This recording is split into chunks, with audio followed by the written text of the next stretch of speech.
Jeez. Hope I'm gonna fit in alright. They'll probably think I'm a real nerd. Suppose these clothes will be alright. They said jeans and a t-shirt. Hope that's what everyone else is wearing. As long as they don't ask me to do stuff that I don't know how to do. Suppose I'll show them what they want me to do. Are you nearly ready? We'll have to go in a minute. And stop looking so worried. Getting a job can be a drawn-out process. Phone calls, applications, interviews. But if you're a school student and you've just landed your first part-time or casual job, or maybe your first full-time job, your first priority is going to be making sure you keep it. Hard to find? No, it's fine. No? Keeping a job involves a number of considerations. The job itself must be within your capabilities and appropriate for your skill level. But it's also got to do with your attitude and how you fit in around the workplace. This program is about keeping a job. We'll look at a working mindset, knowing your job, setting goals, and fitting into the workplace.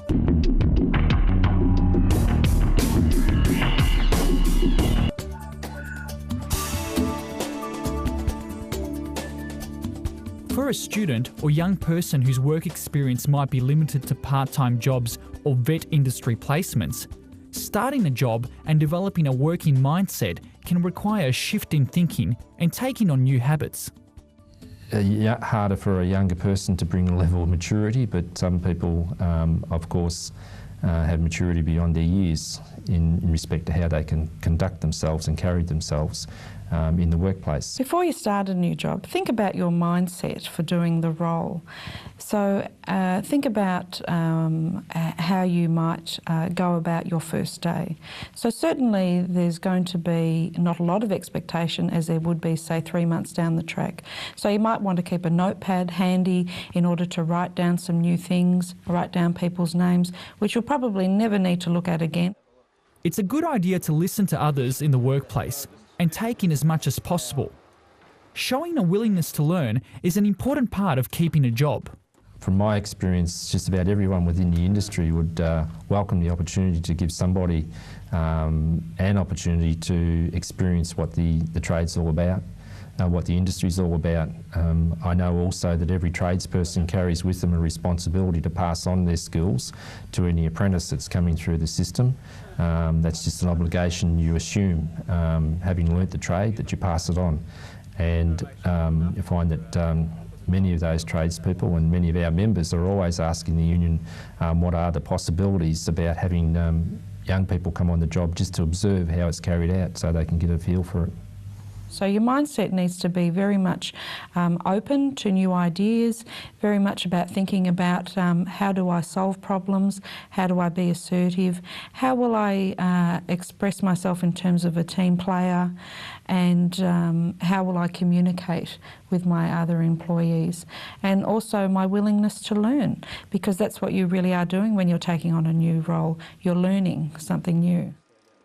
An open and receptive mind is critical in the workplace, particularly when starting out in a job. Let's look at it as though it's a filing cabinet. If you start off, you can't bring all of the files. The information starts to accrue, you start to look at it, and there's information from various sources. There's technical information, there's process information, there's the policy of the company, there's the other people, there's the ways of doing things. And you start to be introduced to all of these things, and you've got to have a bit of an open vent type approach.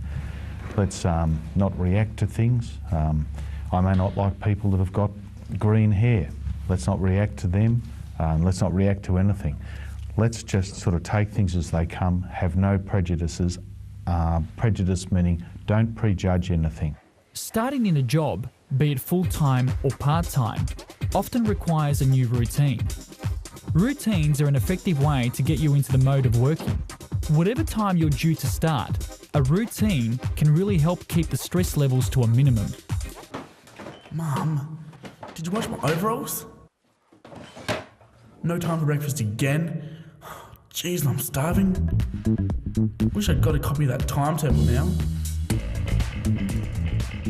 It could be that when you're starting work you need to develop a new routine from what you're used to. So you need to think about your new routine and how you're going to make that all happen before you actually get to work. And that's maybe simply writing down what it is that you have to do and perhaps working backwards in terms of the time taken for each of these. So think about how long it's going to take you to get to work, if you need to catch the train or the tram, what is the timetable, and it could be that you might need to engage other family or friends in order to help you with your new routine in the morning. Jeez, they look a bit different without the grease.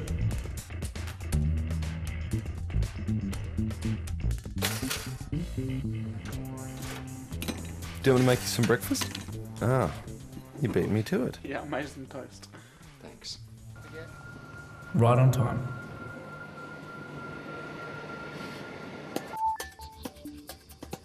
Developing a working mindset might mean taking on new habits. When starting in a new workplace, listening to others is important. It's wise to keep an open mind and not to prejudge. Anyone starting a new job should be receptive to new ideas. Develop a suitable routine that makes getting to work as smooth as possible. Plan ahead and get others to help if needed.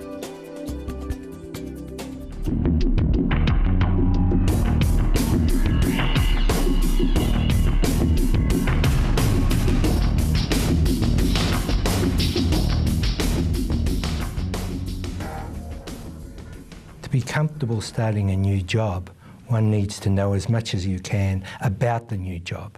Get some information from the employers and especially from other people who have done the job in the past. If you can understand and know what the job entails, you should be much more calm about actually doing it.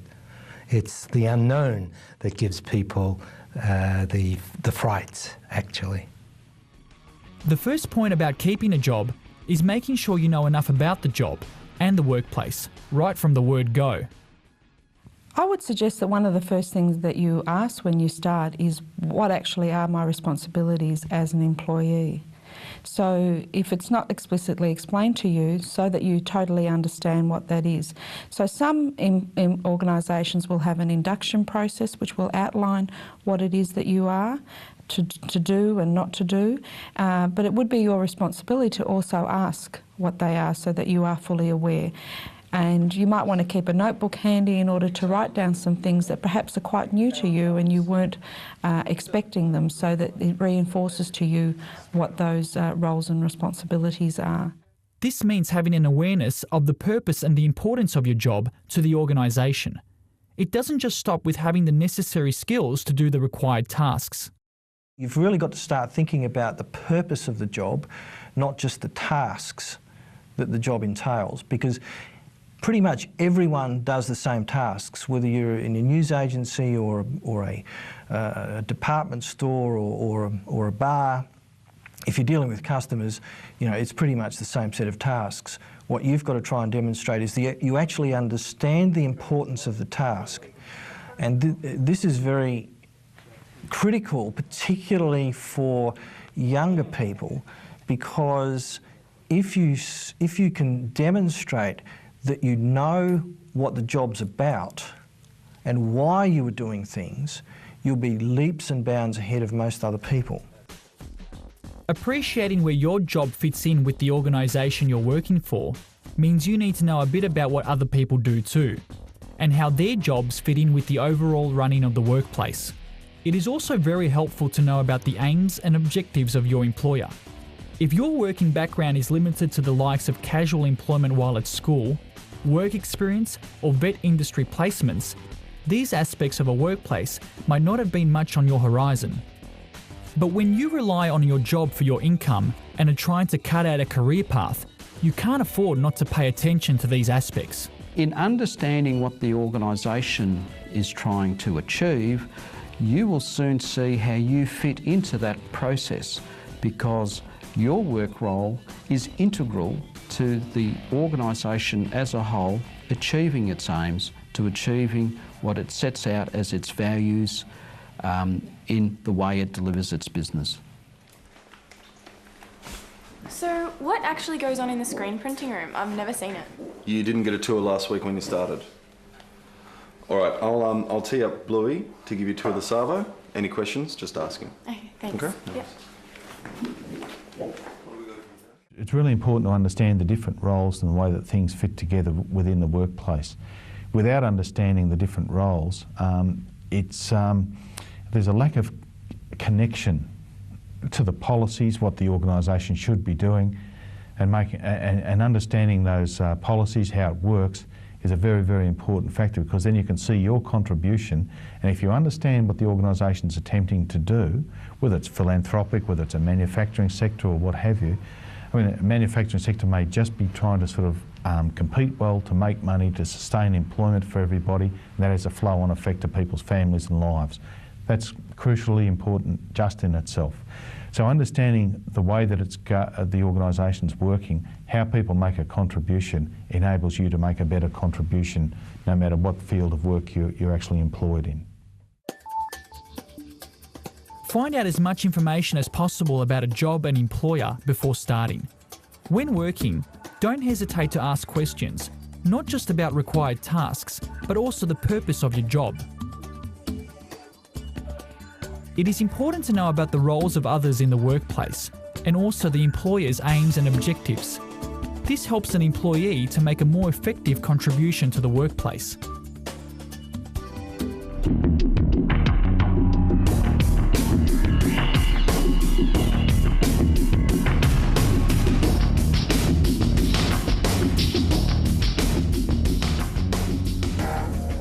If you're determined to keep a job, it's a good idea to set goals and aim to achieve them. This can be done on various levels. Firstly, your ability to meet workplace goals and fulfill all the duties and aims of your position is critical to your prospects of keeping a job. Key performance indicators, or KPIs, are often used to assess this in large organisations. Key performance indicators are used to evaluate an employee's success by assisting an employer to gauge your level of ability in the particular task that you are doing. It also enables them to assess where it is that they may be able to maximise your skills and abilities within other areas of the organisation. And also, if you're perhaps not meeting those targets, perhaps they will look at further training in order to help you to meet those targets. Other times, it might be a case of checking your performance against your job description. If you're not sure exactly how you're getting on, it doesn't hurt to ask an appropriate person in the workplace for an opinion. In self-assessment, it's worth asking other people their opinions. I guess a lot of people will be a bit hesitant to do that because you don't really want to open yourself up to criticism or the opportunity for someone to have a go. But if you really want to assess where you're at and how you're going, and if you think you're doing okay, then it's worthwhile getting the opinions of others. One of your goals might be to remain with the employer for a length of time to maximise the training, experience and promotional opportunities you can get in one workplace. Or, depending on the job and your circumstances, one of your goals might be to gain experience with a number of different employers. In months and years to come, future employers will always be interested in your track record with previous employers. In some areas, the movement of people is understood. Chefs are very transient. Nurses can be very transient. People who've got a lot of qualifications. IT specialists can be very transient and end up running their own businesses and contracting themselves out. There are changes that are occurring in that, but at the end of the day, the dominating issue is they want to see a track record where people have made a commitment and stayed at firms for lengthy periods before they've moved on. Another personal goal might be to improve in certain areas in your work, or take on extra training to increase skill levels. This can always enhance career prospects. Today, jobs are changing all the time, and every employee can always learn and improve. It's important to undertake additional training because it keeps you abreast of any of the new trends.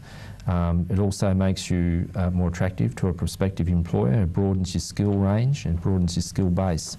And it can be very self-satisfying as well, working in the field and then picking up additional training, additional qualifications and skills. In terms of a current concept of lifelong learning, it's a notion about being prepared to accept there is always something new that I can learn about a particular job.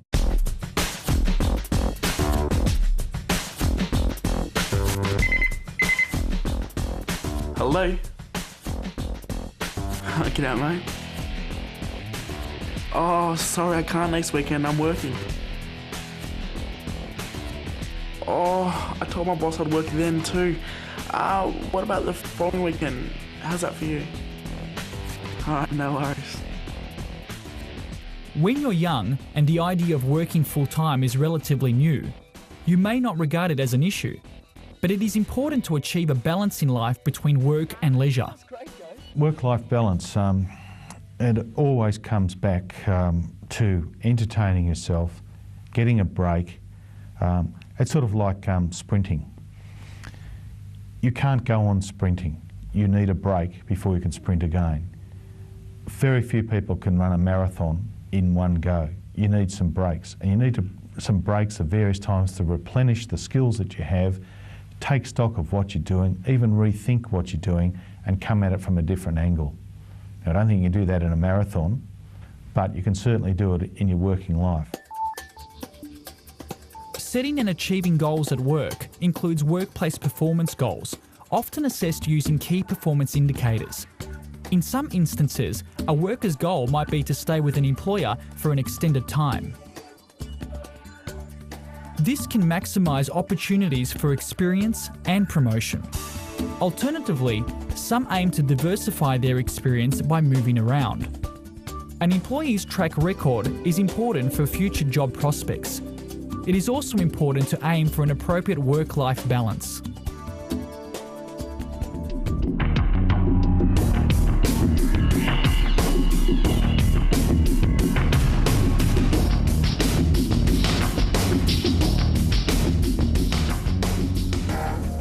It's incredibly important to understand a workplace culture. In my experience, very, very few people are ever fired because they can't do the job. They're fired and they lose their job because they can't do the job with the people that they've got to do the job with. And that requires understanding the culture of the workplace and the people who are there. Fitting in. You know how important it is in any group of people who spend time together. You've probably experienced the situation before where you feel like you don't quite fit in with a group, or that someone else doesn't quite fit in with your group. An individual's enjoyment of and contribution to a workplace relates to a large degree to the culture of the workplace. Each organisation has what we call a workplace culture, and a workplace culture is how the organisation goes about doing its business, basically. So what values are installed, what is their vision, what is their mission, and what the organisation is saying is that if you're going to work here, we would like you to embrace our values, embrace our vision and embrace our mission. So you need to think about how it is that you go about carrying out your work and how that leads to the success of the organisation. Workplace culture is in evidence in any workplace that you go into, and often you will get a sense immediately in walking into a business what the sort of culture is. From a retail outlet where sales staff don't come near you, you have to go to them. Other organisations you might walk into and there's a buzz, there's a hum. People are working hard, they're excited about what they're doing, they obviously get on well together, they're talking about the job, they're throwing around ideas, they're coming up with solutions. It might be that sort of culture that's present. Cultures from a philosophic angle is what people understand the place to be, the way they understand to relate to one another, the way that they understand if they've got a problem, how they're going to deal with it. Sometimes cultures can be deleterious, bad. sometimes they can be exceptionally good and create a calm atmosphere where people get along. I'd rather work in the latter rather than a bad atmosphere. The culture of a workplace has a lot to do with the way the employer is able to communicate expectations and the organisation's goals to employees. It's the culture that drives those successful businesses, and that type of culture is extremely important. If the culture's not there, the leadership's not there, the understanding and conveying the expectations of the productive outcomes for all of the people is not there, with the goals being clearly stated, you've got problems. A positive workplace culture makes the experience of work more interesting and enjoyable for everyone. Good workplace cultures are based on teamwork, cooperation, and good channels of communication, including encouragement to speak up when something needs addressing. Hey, is it just me, or does everyone else find it gets too hot when all the machines are running out the back? Oh, it's not just you, mate. I've been here 5 years, and the heat's always been a problem. That's the first I've ever heard about it. Thank goodness someone brought it up. I'll look into that right away. Stuart, how come you never told me about this earlier? Oh, you know, didn't want to be a whinger. Well, that's not whinging. It's an OH&S issue, I need to know about that sort of thing, okay? Righto, so if it happens again, let me know if you've got other problems, okay? When you first start at a workplace, the best approach is to listen and observe as much as possible. This helps you get a feel of the place. You may even want to try and get the feel of the place before you start.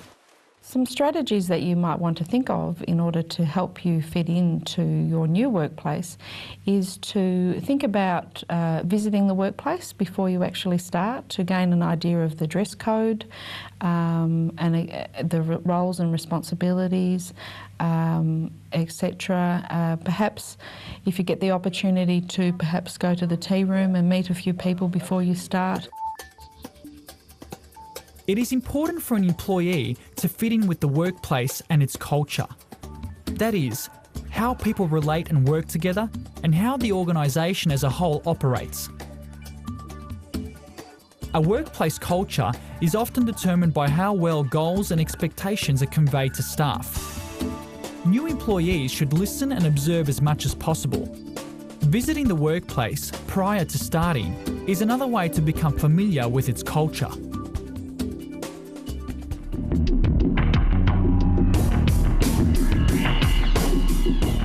Many factors affect an employee's ability to keep a job.